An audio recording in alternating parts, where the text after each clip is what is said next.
नमस्कार, मैं हूं अनुज। आज के मुख्य समाचार में आपका स्वागत है। महिलाओं के खिलाफ अपराध मामलों में जल्द न्याय करें अदालतें। मोदी।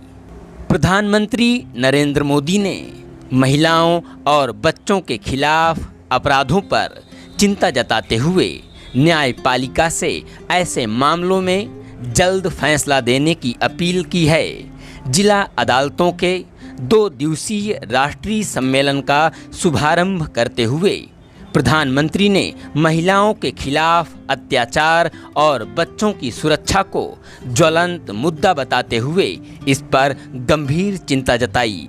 उन्होंने ऐसे मामलों में त्वरित न्याय की अपील करते हुए कहा कि महिला अत्याचार से जुड़े मामलों में जितनी तेजी से फैसले आएंगे, आधी आबादी को सुरक्षा का उतना ही बड़ा भरोसा मिलेगा।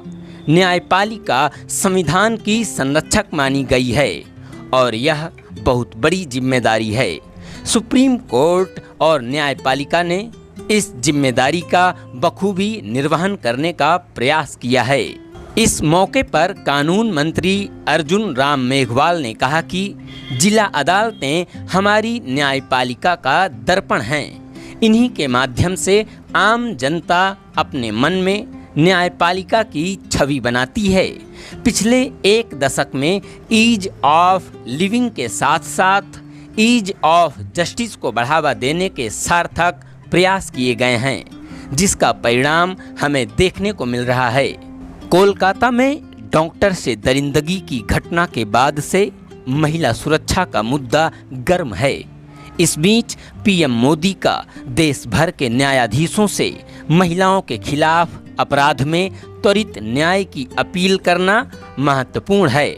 शनिवार को प्रधानमंत्री भारत मंडपम में जिला अदालतों के राष्ट्रीय सम्मेलन के उद्घाटन समारोह को संबोधित कर रहे थे।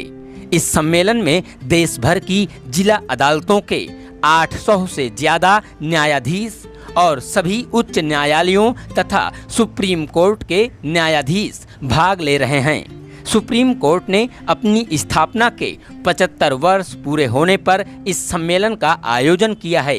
प्रधानमंत्री ने इस अवसर पर डाक टिकट और सिक्का जारी किया। पीएम ने कहा कि सुप्रीम कोर्ट के 75 वर्ष केवल एक संस्था की यात्रा नहीं है, यह भारत के संविधान और संवैधानिक मूल्यों की यात्रा है। मोदी ने आपातकाल लगाने को काला दौर करार दिया और कहा कि उस समय न्यायपालिका ने संविधान की रक्षा में अहम भूमिका निभाई। मौलिक अधिकारों पर जब प्रहार हुए तो सुप्रीम कोर्ट ने उनकी भी रक्षा की। जब जब देश की सुरक्षा का प्रश्न आया, न्यायपालिका ने राष्ट्रहित सर्वोपरि रखकर भारत की एकता की रक्षा की। पिछले 10 वर्षों में न्याय को सुगम बनाने के लिए किए गए प्रयासों का उल्लेख करते हुए उन्होंने कहा कि अदालतों के आधुनिकीकरण के लिए मिशन स्तर पर काम हो रहा है। इसमें सुप्रीम कोर्ट और न्यायपालिका के सहयोग की बड़ी भूमिका रही है। आपराधिक न्याय प्रणाली में समन्वय की जरूरत। प्रधानमंत्री ने कहा कि देश में महिलाओं की सुरक्षा के लिए कई कठोर कानून बने हैं। 2019 में सरकार ने फास्ट ट्रैक स्पेशल कोर्ट की स्थापना की थी। इसके तहत अहम गवाहों के लिए गवाही केंद्र का प्राविधान है। आपराधिक न्याय प्रणाली के बीच समन्वय बनाने की जरूरत है।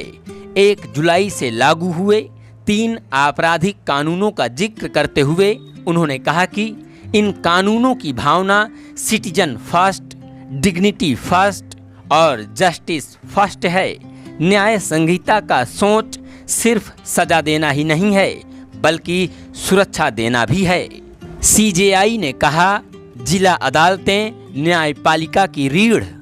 प्रधान न्यायाधीश डीवाई चंद्रचूड़ ने जिला अदालतों को न्यायपालिका की रीढ़ बताते हुए कहा कि अब हमें जिला अदालतों को अधीनस्थ अदालतें कहना बंद कर देना चाहिए। जिला अदालतें न्याय की तलाश कर रहे नागरिकों का पहला संपर्क बिंदु होती हैं। जिला अदालतें कानून के शासन यानी रूल ऑफ लॉ का एक मुख्य घटक हैं। प्रधान न्यायाधीश ने जिला अदालतों के 2 दिवसीय राष्ट्रीय सम्मेलन के उद्घाटन समारोह में यह बात कही। प्रधान न्यायाधीश ने न्यायपालिका में जिला अदालतों की अहमियत को रेखांकित करते हुए कहा कि अगर लंबित मुकदमों के पिरामिड को देखा जाए तो आधार पर यह बड़ा होता है और जैसे जैसे ऊपर की ओर बढ़ता है पतला होता जाता है। नेशनल जुडिशियल डाटा ग्रिड यानी NJDG का आंकड़ा बुनियादी सच्चाई उजागर करता है। जिला अदालतें कई लोगों के लिए न्याय का पहला बिंदु ही नहीं बल्कि आखिरी बिंदु भी होती हैं। इसके बहुत से कारण हो सकते हैं, जैसे बहुत से लोग ऊंची अदालत में कानूनी पैरवी में असमर्थ होते हैं, विधायी अधिकारों की जानकारी नहीं होती है या ऊंची अदालत तक पहुंचने में भौगोलिक दिक्कतें होती हैं। ऐसे में जिला न्यायपालिका के कंधों पर बहुत जिम्मेदारी होती है, इसीलिए इसे न्यायपालिका की रीढ़ कहा जाता है। कानूनी प्रणाली की रीढ़ को बनाए रखते हुए हमें जिला न्यायपालिका को अधीनस्थ न्यायपालिका कहना बंद करना होगा। आज़ादी के 75 वर्ष बीतने के बाद अब समय आ गया है कि हम अंग्रेजों के युग की मानसिकता के एक और अवशेष को दफना दें। प्रधान न्यायाधीश ने न्यायपालिका में तकनीक के बढ़ते उपयोग, आधुनिकीकरण और डिजिटलाइजेशन के आंकड़े भी पेश किए।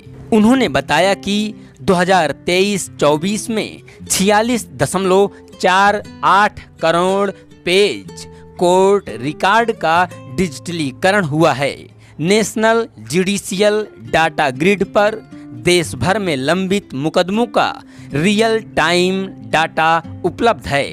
3500 कोर्ट परिसर और 22,000 से ज़्यादा अदालत कक्ष कंप्यूटरीकृत हुए हैं। जिला अदालतों की कार्यवाही में तकनीक महत्वपूर्ण भूमिका निभा रही है। देश भर की जिला अदालतों में 2.3 करोड़ मुकदमे वीडियो कॉन्फ्रेंसिंग के जरिए सुने गए।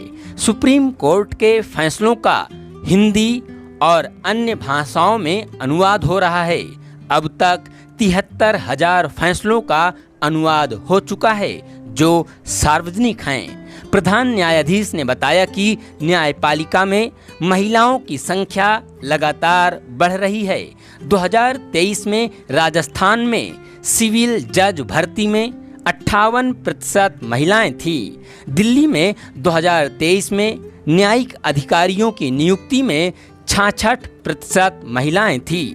उत्तर प्रदेश में 2022 के बैच की सिविल जज जूनियर डिवीजन नियुक्ति में 54% महिलाएं थीं और केरल में हुई ताज़ा भर्तियों में 72% महिलाएं हैं। इस मौके पर सुप्रीम कोर्ट बार एसोसिएशन के अध्यक्ष कपिल सिब्बल ने निचली अदालतों द्वारा जमानत देने में कोताही पर चिंता जताई और इस संबंध में सुप्रीम कोर्ट के हालिया फैसलों और पूर्व में चीफ जस्टिस द्वारा की गई टिप्पणियों का भी जिक्र किया।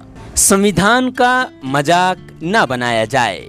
Manan Kumar Mishra bar council of India के अध्यक्ष मनन कुमार मिश्र ने बगैर किसी का नाम लिए संविधान का मखौल बनाए जाने की बात कही।